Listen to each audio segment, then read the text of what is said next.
El Señor esté con vosotros y con tu espíritu. Proclamación del Santo Evangelio según San Mateo. Gloria a ti, Señor.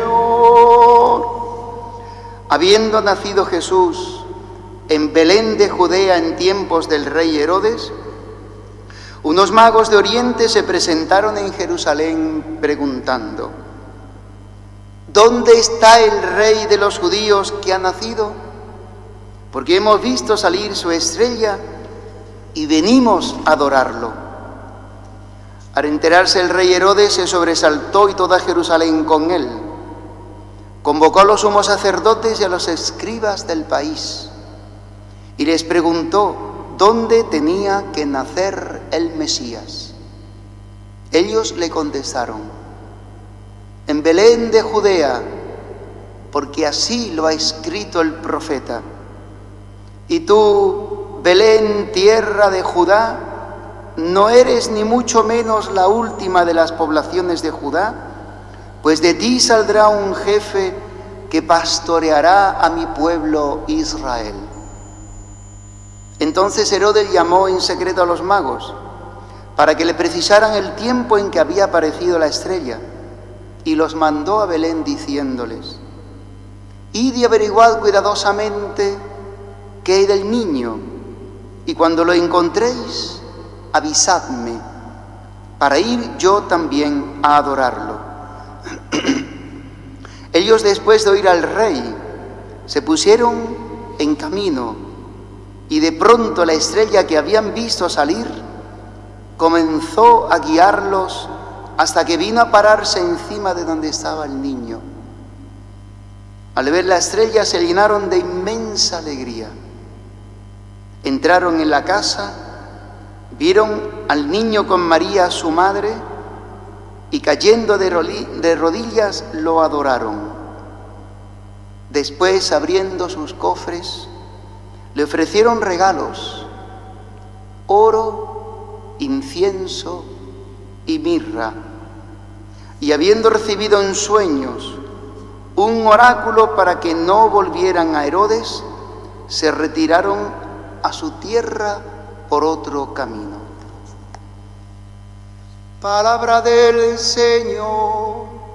Gloria a ti, Señor Jesús.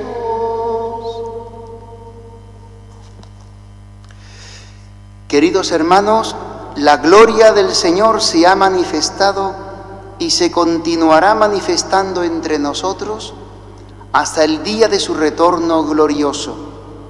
En la sucesión de las diversas fiestas y solemnidades del tiempo, recordamos y vivimos los misterios de la salvación. Centro de todo el año litúrgico es el triduo pascual del Señor crucificado, sepultado y resucitado, que este año culminará en la Noche Santa de Pascua, que con gozo celebraremos el día 30 de marzo. Cada domingo, Pascua semanal, la Santa Iglesia hará presente este mismo acontecimiento, en el cual Cristo ha vencido al pecado y a la muerte. De la Pascua fluyen como de su manantial todos los demás días santos.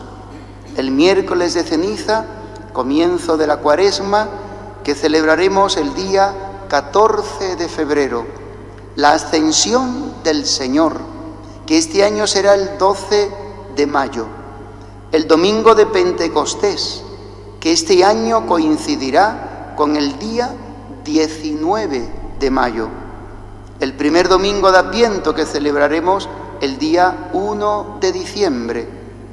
También en las fiestas de la Virgen María, Madre de Dios, de los apóstoles, de los santos, y en la conmemoración de todos los fieles difuntos, la Iglesia, peregrina en la tierra, proclama la Pascua de su Señor.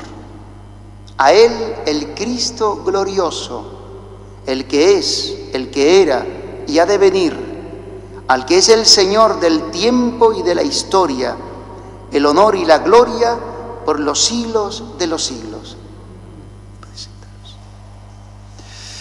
Pues con esta proclamación de las solemnidades, de las fiestas que se llaman de los días movibles, porque no siempre coinciden en el mismo día del calendario y siempre en función de la Pascua, por eso el centro de este anuncio de la fiesta del Señor siempre gira en torno al centro, y así lo ha proclamado esta proclamación. El centro del vivir cristiano y de la fe es el misterio del triduo pascual del Señor, sepultado, muerto y resucitado. Ese es el centro, es un acontecimiento, es un hecho que se ha hecho histórico, que ha entrado en la historia y que nos transporta a la forma nueva de vivir el reino de Dios por la fe. Bueno, pues las demás fiestas viven y beben de esta victoria de Cristo sobre la muerte. Por eso en esta celebración de hoy, que se habla de la manifestación del Señor, la Epifanía, se proclaman las grandes fiestas y celebraciones del año cristiano, porque en todas ellas aparece la gloria de Dios. Epifanía, decía al principio, es una palabra griega, epifaino, que significa revelación de la gloria, de la grandeza, de la divinidad de alguien muy grande, y en la fe es revelación de Dios, manifestación de Dios. En el Antiguo Testamento se llaman teofanías. En el Nuevo Testamento tiene otra forma nueva, epifanía. Esa revelación de Dios ha caído sobre nosotros. Eso significa esa palabra. Por eso la palabra de hoy nos habla de cómo la manifestación de Dios no se ha restringido solo al pueblo de Israel. La primera lectura hablaba el profeta Isaías a Jerusalén como una personificación del pueblo de Dios, como si Israel fuera una persona. El centro, la capital, Jerusalén. Es una palabra de ánimo, porque en este momento histórico, en el siglo VI a.C., el profeta Isaías está animando al pueblo que había estado en el exilio en Babilonia, dándole ánimos, porque va a regresar a la Tierra Santa, va a volver de nuevo a esa alianza, a ese vivir en amor con su Señor. Y volverán a aparecer de nuevo y a establecerse en la Tierra Santa y en Jerusalén, y la reconstruirán nuevamente. Bueno, pues esta Jerusalén que ha vivido oscuramente muchos años de su vida, muchos momentos de su vida, esta tierra amada de Dios, no olvidemos, también nuestra tierra, los hombres de nuestro mundo, somos amados de Dios. Bueno, pues aun cuando viven en oscuridad, porque vivir sin el Señor, o vivir de espaldas a Él, o creyendo en Él pero no viviendo una comunión de vida verdadera con Él, es vivir en las tinieblas. Porque el pecado son tinieblas, es lo contrario a la luz. Nos ha dicho estos días San Juan en la primera carta, en la primera lectura que se ha proclamado. Pues le dice el profeta a Jerusalén con este contexto: levántate, Jerusalén, resplandece, Jerusalén, porque llega tu luz. Habíamos dicho el día de la Natividad del Señor que Belén está un poquito debajo de Jerusalén, en las montañas de Judea.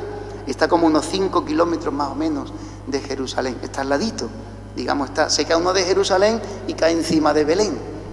Por eso Belén, donde nace el Mesías, dice el Evangelio, había dicho el profeta Miqueas 8 siglos antes: y tú, Belén, tierra de Efratá, también Judea es llamada así, Efratá, no eres ni mucho menos, ni eres la más pequeña de las ciudades de Israel, porque de ti nacerá uno que será el pastor que guiará a mi pueblo. Es el Mesías.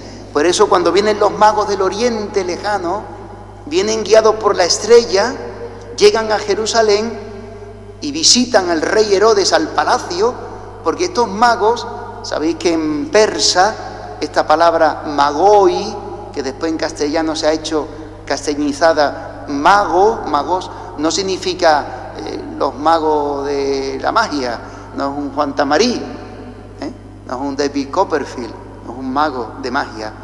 Magoi significa sabios.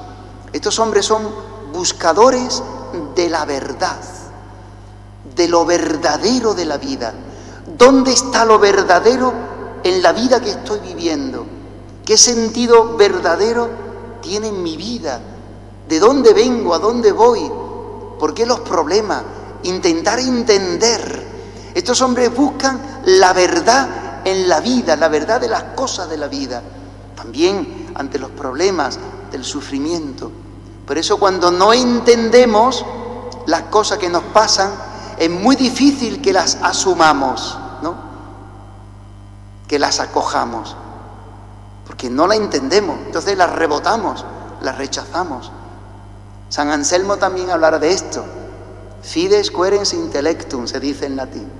La fe busca entender para poder asumir la presencia, el misterio de Dios en nuestro vivir, para poder acoger el misterio de Dios. Estos hombres buscan, ellos escrutan el cielo, investigan las estrellas, son astrónomos y astrólogos, las dos cosas.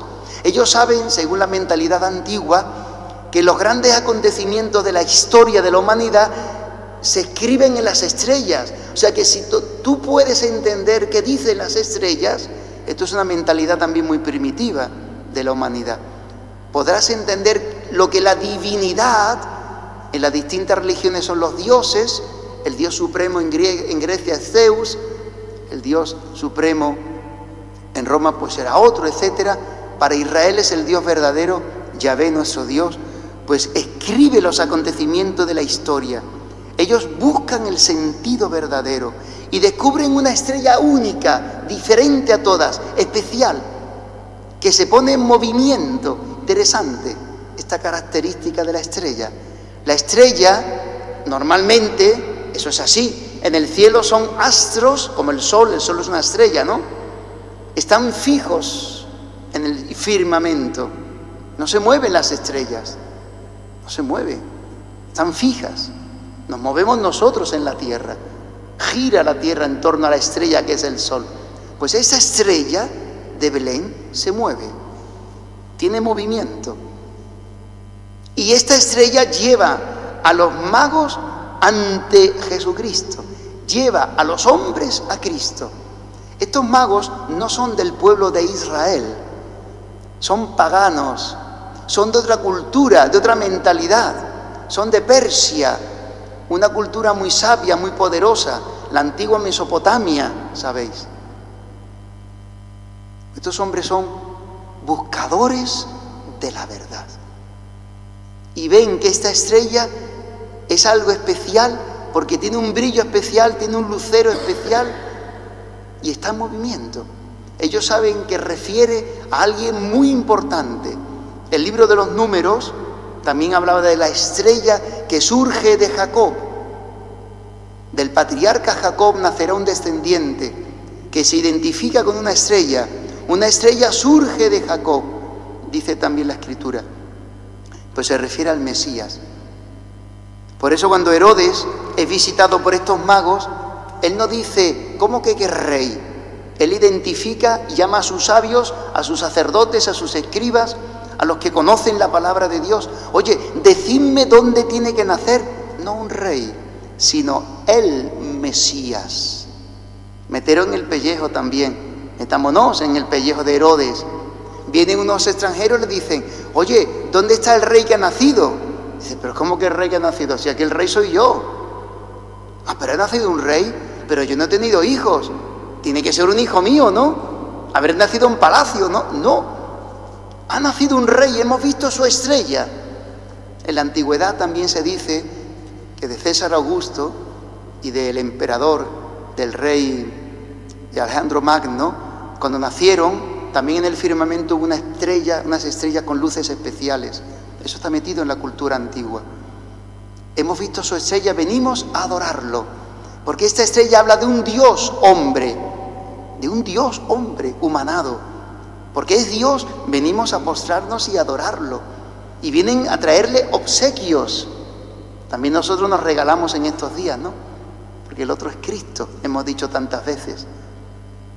Pues venimos a traerle obsequios llenos de camellos, llenos de séquito. Porque es alguien muy grande que ha nacido. ¿Dónde? Y le dicen los sabios de Israel, en Belén de Éfrata, en Belén de Judá. Ellos cogen el séquito, se van del palacio. Herodes, que es un falso, que es un hipócrita, que tiene doble cara, le dice por una cara por delante, le dice, cuando lo encontréis venidme a decir dónde está para yo ir a adorarlo. No va a adorarlo, se lo quiere cargar, porque su trono, su reinado está amenazado de este rey. Tiene miedo, por eso él mató a 2 hijos suyos, porque tenían conspiraciones contra él, Herodes el Grande. Pues van a la gruta donde está en el pesebre la Virgen, Jesús. Dice que cuando lo vieron, se postraron y le ofrecieron oro, incienso y mirra. Muchos más regalos, pero el Evangelio recoge esos 3, porque tiene un sentido teológico. ¿Por qué le regalan oro? Ya lo sabemos, ¿no? Lo sabéis. Oro porque es rey. Cuando muera Jesús, ¿qué le pondrán en el titulito de madera encima de la cabeza? Este es Jesús, el Nazareno, Rex Iudeorum, el rey de los judíos. Él es rey. Por eso le ofrecen oro, que es el metal de los reyes. Le ofrecen incienso, porque es el perfume de los dioses, de la divinidad. Este niño es Dios humanado. Y le ofrecerán mirra, muy interesante, porque habla de su pasión y de su muerte. Sabéis que los cuerpos de los muertos se embalsamaban, se ungían, se preparaban con aromas. Las mujeres santas, ¿no?, María Magdalena y las otras 2, iban al sepulcro el día de la Pascua, el domingo, con los aromas, con ungüentos de aloe y mirra. Este niño Dios sufrirá y morirá por los hombres y vencerá la muerte. Pues ¿qué nos dice esta palabra y a nosotros? A estos hombres que vienen de lo lejano, que vienen de buscar, son hombres que no se conforman con un vivir mediocre. Bueno, yo ya tengo mi trabajo o mi pensión, además que bueno, ahora me la van a subir un poquito, ¿no? Se supone, ¿no? Se supone. Yo no tengo así mayores problemas, me tomo las pastillitas todos los días, más o menos, una vida tranquilita, vengo a misa, no me complico la vida. No son hombres mediocres, grises, que no se complican, buscadores de Dios. Buscadores. La fe siempre te pone en movimiento para hacer la voluntad de Dios. La fe es esta estrella. La fe siempre lleva a los hombres al encuentro con Jesucristo. Por eso siempre nos trae a la palabra, a la escucha de la palabra, a la celebración de la palabra. Nos trae al sacramento de su presencia real, que es la Eucaristía. Nos lleva al encuentro con los otros, con los pobres, los enfermos, los necesitados, porque Jesús está ahí, en ellos. La fe nos lleva a Cristo, nos lleva a hacer la voluntad de Dios. Una fe que no te pone en movimiento, que no te cambia la vida, está muerta. Es una ilusión, no es real, es una ficción. Porque la fe siempre nos lleva en movimiento. Ellos interesante y termino, cuando llegan son buscadores, porque la fe le ha puesto movimiento hacia Cristo. Pero cuando se van, son testigos, evangelizadores. Esto es lo que Dios quiere hacer de cada uno de nosotros. Que cada día, hermanos, guiados por la estrella de la fe, vayamos al encuentro con Jesucristo cuando nos levantamos, con la oración por la mañana, con la escucha del Evangelio, con la meditación de la palabra de Dios, con la oración, con la palabra, con la Eucaristía. Y cuando salgamos del encuentro con el Señor, vamos al encuentro a buscar al Dios del amor, el que nos salva. Salimos como testigos para llevar a los hombres también a Cristo. Que la palabra de hoy nos ayude a todos a no conformarnos con una vida mediocre, monótona, sin complicaciones, que no se quiere en el fondo hacer la voluntad de Dios, sino que verdaderamente creamos que este Dios que nos ama siempre nos invita a ir detrás de Él, y el encuentro con Él es salvación para nosotros y también luz para llevar a los hombres a la fe. Que Dios nos lo conceda vivir cada día así. Amén. Creo